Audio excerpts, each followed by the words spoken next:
Ay, yes, ma'am. Pakidala naman tong gatas sa senyorita mo, ha? Ay, kabibigay ko lang ho, kaiinom lang niya. Ganun ba? Oho. Hindi, sabihin mo, inumin niya ulit ito kasi this is good for the health, ha? Sige ho, ma'am. Sige, ngayon na, paubos mo yan, ha? Yes, ma'am. Sige. Nakakainis naman. Kabibigay ko lang eh. Baka mapagalitan ako ni Senyorita Sandy. Mamaya na lang. Parang oras ng paniningil ngayon. Pupuntahan ko muna si Addo. Oh!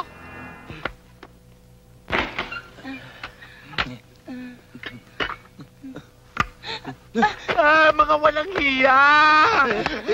Diyos ko! Ano ba to? Anong ginagawa yung dalawa dito, mga taksil? Alicia, bakit mo tinuluyan si Addo? Baka walang hiya mo! Kasama ko! Mas maganda ako sa'yo! Ayan, sa kalokohan ninyo. Patawarin niyo ako, Panginoon ko. Buburahin ko lang ang kagandahan nito. Walang hiya ka. Ayun ka. Rito. Rito. Walang hiya ka? Walang hiya ka? Ano sasabi mo? Nagawa kita kaya to? Mas maganda ako sa'yo!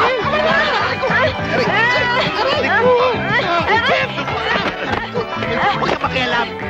Walang hiya ka. Ayan ang bagay sa'yo. Halika rito. Halika rito. Yan.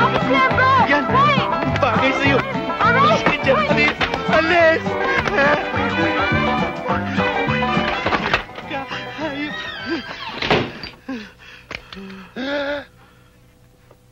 Ado, hindi na ako makakapayag. Hindi ko kayang maging isang martir ngayon. Ginawa ko lahat para sa'yo. Halos ang buong kaluluwa ko'y pinagkaloob ko sa'yo pero hindi mo man lang pinaluray sa akin ang iyong kakapirasong laman.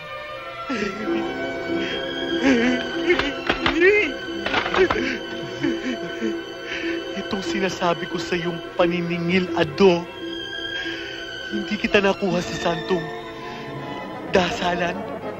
Kukunin kita ngayon sa santong paspasan. Hubad!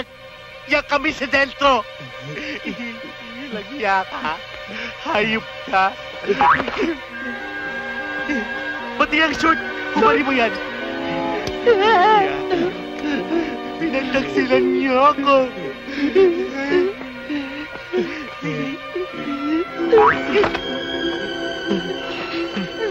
Malapit-lapit na. Hawig na ang amoy. Pati yan natitira. Hubari mo. Pati. Yan. Hubari mo yan. Yang holster mo.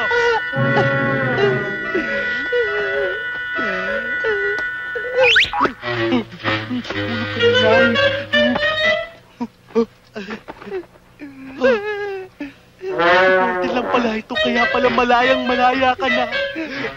Ito ng langit. Nangihina ako, Ado.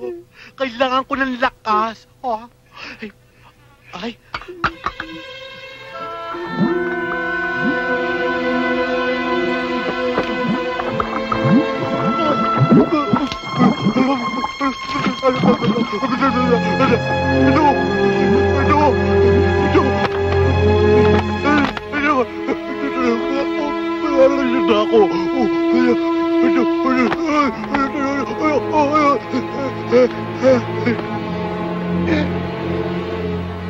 Patay!